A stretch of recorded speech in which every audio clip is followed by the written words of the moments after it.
12-13 वर्ष की उम्र रही होगी। तब हम लकड़ी के तीर और बाण बनाया करते थे। तो एक बार देखा कि आम के पेड़ के एक ठूंठ पर एक गिरगिट बैठा है। मैंने अपना धनुष बाण उठाया, लकड़ी से जो बनाया था, और तीर उस पर चला दिया, और संयोग से वो तीर जाकर के गिरगिट को लग गया और वो गिरगिट धड़ाम से नीचे गिर गया, लगभग 5 फीट ऊपर से। तो जैसे वो गिरा, मुझे लगा कि ये मर गया, और मैंने कहा कि ये मैंने क्या किया। लेकिन थोड़ी देर बाद वो चला गया दौड़ करके।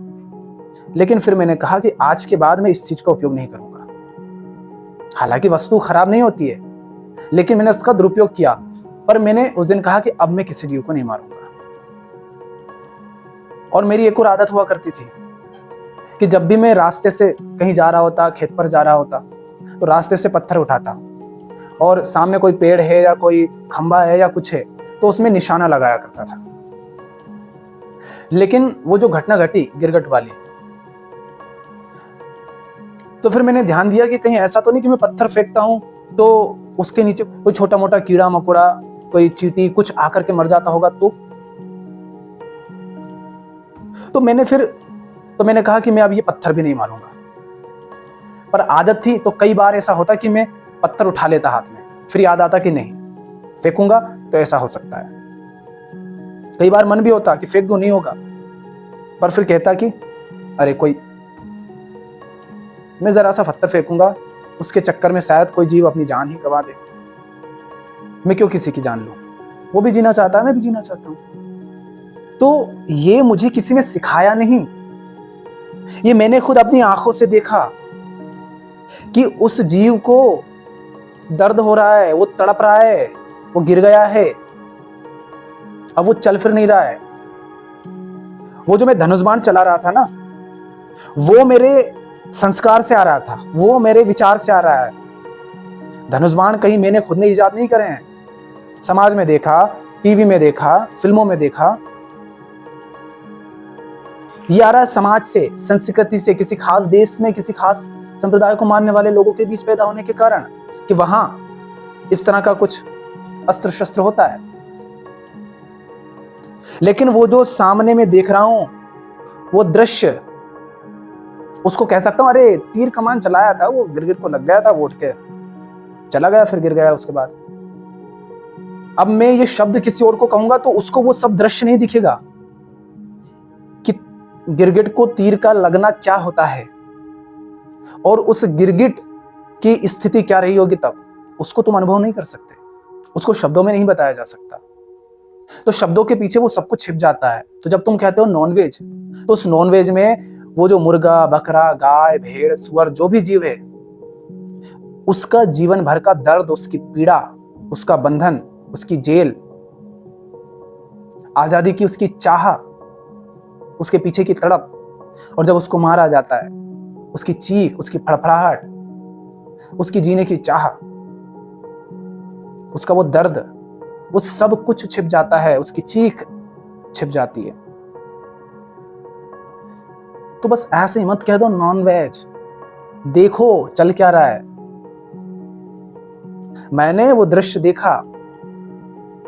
वो तो अच्छा है कि उस समय तक इतना अधिक संस्कारित नहीं हुआ था, और वैसी कोई मान्यता नहीं थी उस जीव को लेकर के, जैसी कि गाय को लेकर के थी, क्योंकि दूध तो पीते थे।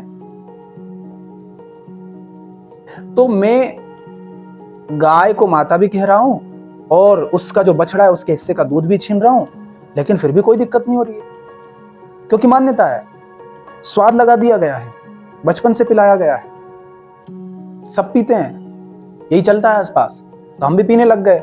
कभी ध्यान ही नहीं गया कि यार ये छोटू सा बच्चा अभी अभी पैदा हुआ है, और उसके हिस्से का दूध उसकी मां से छीन करके हम पी जाते हैं। उसकी मां के पास दूध है अपने बच्चे के लिए, और हम 6-7 लोग घर में उसके हिस्से का दूध पी रहे हैं, और बच्चा हुआ डेयरी पर भी दे रहे हैं, और उस बच्चे को थोड़ा सा पिला देते हैं, बस 2-4 घूंट पिला देते हैं, बाकी उसको घास डाल देते हैं। वो हिंसा, वो असंवेदनशीलता, वो शोषण, वो सब कुछ दिख ही नहीं रहा था उस समय। वो भी इसलिए पिलाते थे कि उसकी मम्मी बता दे। नहीं तो ऐसा कहा जाता है कि ऐसे ना कुछ से संभाल के रखते आते।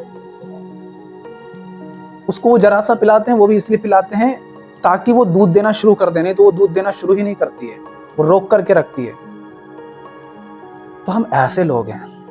अब तुम बताओ कि तुम्हारे भीतर अगर प्रेम नहीं है, तुम्हारे भीतर करुणा नहीं है, संवेदनशीलता नहीं है, तुम्हारे पास अपनी समझ नहीं है, तुम्हारे पास तुम्हारा अपना कोई विचार नहीं है, तो तुम्हें मुक्ति कैसे मिल जाएगी? तुम यदि मान्यताओं के, संस्कारों के, पूर्वाग्रहों के, संप्रदायों के, वातावरण के, माहौल के, इन सबके गुलाम हो, शरीर के ही गुलाम हो, तो मुक्ति कैसे मिल जाएगी? इन्हीं से तो मुक्ति चाहिए। तो तुमने पूछा है कि ये जो मांसाहार है, क्या ये मुक्ति के मार्ग में बाधा है? तो देखो, किसी अन्य को दुख दे करके तुम दुख से कभी मुक्त नहीं हो सकते। किसी अन्य निर्दोष, बेगुनाह, मासूम जीव की आजादी छीन करके, उसकी हत्या करके, उसको तड़पा करके तुम आजाद नहीं हो सकते, मुक्त नहीं हो सकते। लिबरेशन, मुक्ति का अर्थ क्या है? हर तरह की सीमाएं, हर तरह के भेदभाव हटा देना, स्वयं को विराटता में देख पाना कि सारी लहरें मैं ही हूं और मैं सिर्फ लहर मात्र नहीं, समंदर हूं। ये सारी प्रकृति मुझसे अलग नहीं है।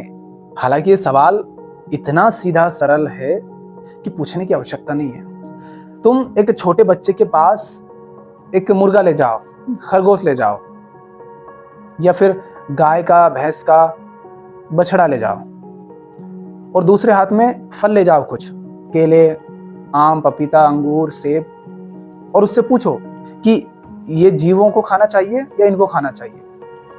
अगर उसको संस्कारित नहीं किया गया है, अगर उसका मन साफ है, उसको समाज ने, संस्कृति ने, माहौल ने, परिवेश ने संस्कारित नहीं करा है, तो प्राकृतिक रूप से वो फलों को चुनेगा, सब्जियों को चुनेगा, अनाज को चुनेगा, इन जीवों को नहीं। इनके साथ तो वो खेलना चाहेगा। हाँ, एक्सेप्शन हो सकता है, संयोगवश कोई अपवाद हो सकता है, लेकिन साधारण स्थिति यह है कि वो फल सब्जियों को ही खाना चाहेगा और इनके साथ हो सकता है खेलना चाहेगा, पर इनको खाना नहीं चाहेगा। हम उसको सिखा देते हैं। तो अब तुम देखो कि तुम मांस क्यों खाते हो, कहां से तुम्हारे भीतर ये मांसाहार को भोगने की इच्छा पैदा हो रही है, क्यों तुमने ये खाना पीना शुरू किया। और अपनी समझ से देखो कि भैया ये खाना पीना सही है या नहीं, उचित है या नहीं। प्रेम होगा तुम में तो हिंसा क्यों करना चाहोगे? प्रेम और करुणा साथ साथ चलता है, और जहां करुणा है वहां हिंसा थोड़ी ना हो सकती है। प्रेम गलियति सांकली तामे दो ना समाए। प्रेम और हिंसा एक साथ नहीं हो सकते ना।